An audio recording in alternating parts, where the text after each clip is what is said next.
नमस्ते दोस्तों, कैसे हैं आप लोग। Welcome back to my channel.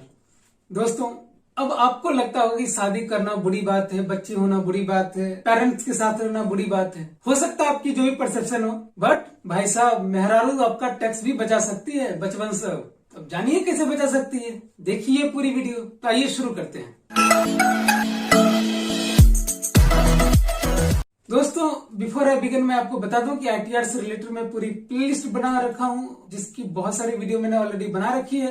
Playlist देखिए और अपना ज्ञान बढ़ाइए। और ये तो ऐसी प्लेलिस्ट है ना, आपको इनकम टैक्स का आय नहीं पता है, फिर भी अगर आप ये पूरी प्लेलिस्ट देख गए तो आप अपना आसपास जो भी छोटे मोटे बिजनेस हैं उनका रिटर्न आप फाइल कर सकते हैं और आपको आइडिया हो जाएगा कैसे रिटर्न फाइल करते हैं। तो दोस्तों, आइए अब अपने टॉपिक पे आते हैं। तो मेहरारू व बचपन सबसे कैसे टैक्स बचाइएगा। देखिए, अगर आपकी पत्नी है, बच्चे हैं, पेरेंट्स हैं, तो उनका लाइफ इंश्योरेंस अगर लीजिएगा तो उसका डिडक्शन क्लेम कीजिएगा एटीसी में। एक तो टैक्स बचा। मेडिकल इंश्योरेंस लीजिएगा तो भी क्लेम होगा। आप अकेले लीजिएगा तो 25,000 कर सकते हैं। पप्पा मम्मी का लीजिएगा तो टोटल मिला के 1 लाख तक का क्लेम कर सकते हैं। तो वो भी तो है ना, आपका इनकम टैक्स बचेगा उससे। बचपन के जो एजुकेशन पे जो खर्चा कीजिएगा, तो एजुकेशन लोन लीजिएगा, उसका जितना भी इंटरेस्ट है उसमें कोई अपर लिमिट नहीं है। अगर आप इंटरेस्ट पोर्शन पे 50 लाख रुपया खर्चा करते हैं, वो 50 का 50 लाख आप डिडक्शन ले सकते हैं, कोई अपर लिमिट नहीं है। तो बचपन हुआ ना फायदा का सौदा। बच्चा को पढ़ा रहे हैं तो उससे टैक्स बेनिफिट हुआ आपको, हुआ ना। उसके बाद देखिए, हाउसिंग लोन अपन कन्या के साथ जरूर लीजिए। अगर हाउसिंग लोन अपनी वाइफ के साथ अगर आप ले रहे हैं, तो अगर आपकी वाइफ भी वर्किंग है तो 2 बेनिफिट मिला। 2 लाख तो इंटरेस्ट आप क्लेम कीजिएगा अगर सेल्फ ऑक्यूपाइड है तो, और 2 लाख आपकी वाइफ क्लेम करेगी। उसके बाद जो प्रिंसिपल पोर्शन होगा वो भी 1.5 लाख तक आप क्लेम कीजिएगा और 1.5 लाख तक आपकी वाइफ क्लेम करेगी। तो जो एक इनकम टैक्स में है कि हाउसिंग लोन पे आप कितना इंटरेस्ट क्लेम कर सकते हैं, अगर सेल्फ ऑक्यूपाइड है तो 2 लाख और 1.5 लाख प्रिंसिपल, तो 3.5 लाख हो गया। लेकिन अगर वाइफ के साथ मिलकर लोन लीजिएगा तो कहां तक क्लेम कर सकते हैं? 3.5 आप, 3.5 आपकी वाइफ, टोटल 7 लाख तक क्लेम कर सकते हैं। है ना फायदा का सौदा। गिफ्ट। भैया एक चीज बताइए, आप कब तक कमाते रहिएगा, घर चलाते रहिएगा, तो कुछ क्या करते हैं आप, सेविंग करते हैं। उस सेविंग को क्या करते हैं, फिर से इन्वेस्ट करते हैं। इन्वेस्ट करके क्या होता है, इनकम जनरेट होता है, और इनकम वो क्या होता है, टैक्सेबल होता है। किसके हाथ में, तो मेरे हाथ में। अब मेरी इनकम मान लीजिए 1 लाख रुपया पर मंथ है, उसमें से हम 50,000 खर्चा कर दिए, 50,000 रुपया बचा दिए।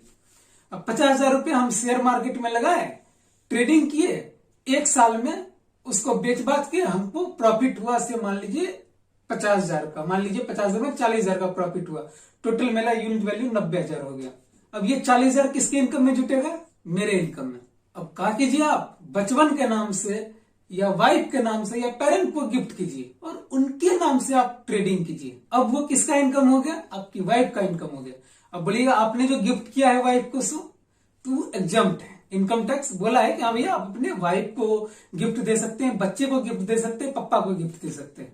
तो फायदा उठाओ, अपना टैक्स प्लान करो। ये चुराना नहीं हुआ टैक्स, इससे आपकी टैक्स प्लानिंग हुई और आपकी इनकम भी जनरेशन हुई। तो ये सारे कई तरीके हैं जिससे आप अपनी वाइफ, अपने बच्चे और अपने पेरेंट्स का यूज कर सकते हैं। अब पेरेंट्स की जैसे मेडिकल ट्रीटमेंट है तो आपको एक सर्टेन अमाउंट ऑफ डिडक्शन मिलता है। अगर आपके पेरेंट्स को खुदा ना खास्ता, भगवान ना करे ऐसा हो, लेकिन कोई एक स्पेसिफाइड डिजीज हो जाती है, जैसे कैंसर हो जाती है, तो उसके लिए भी एडिशनल डिडक्शन है 40,000 की, अप टू 75,000। अब ये डिडक्शन कितनी है, एटीडी में कितनी है, एटीडीडीबी में कितनी है, इसके लिए मैंने एक पूरी वीडियो बनाई हुई थी। आपको आईटीआर की सीरीज में भी मिल जाएगी, एक टैक्स प्लानिंग करके अलग से वीडियो बना रखी है, तो उसमें भी आपको मिल जाएगी।